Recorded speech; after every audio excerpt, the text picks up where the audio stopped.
this is how we're going to do this. Any fight you choose has to be in the last 3 years.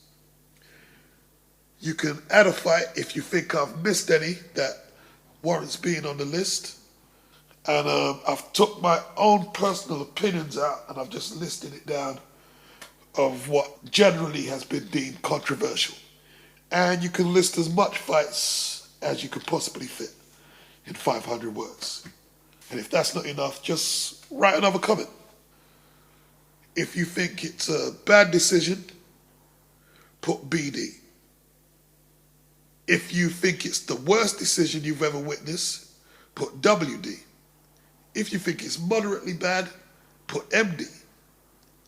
If you think the fight could have went either way, put EW. If you think the fight was not controversial, put NC. So, here we go. Abner Maris versus Joseph Agbeko, the first fight.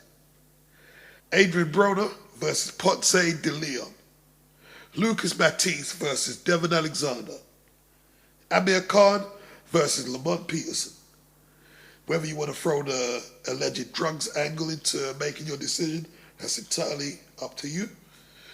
Mike Jones versus Karas, the first fight.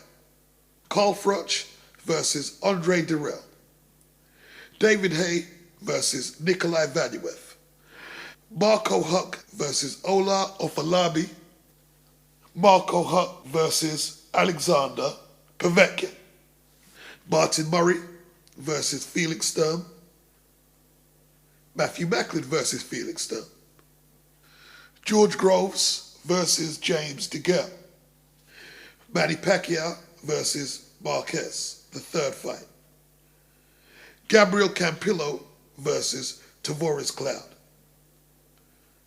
Esandri Lara versus Paul Williams. Esandri Lara versus Carlos Molina. Sergio Martinez versus Paul Williams, the first fight. Richard Abril versus Brandon Rios. Derek Chisora versus Robert Helenius. Gene Pascal versus Bernard Hopkins, the first fight. Now there's a couple of fights on here I haven't seen. I've just took the fights from what I've heard you in the YouTube boxing community or other websites and television networks, whatever you've deemed controversial, I've put in the list. So remember, the fight has to be in the last 3 years, and I don't care if you add to the list. So let's get this popping. Peace out.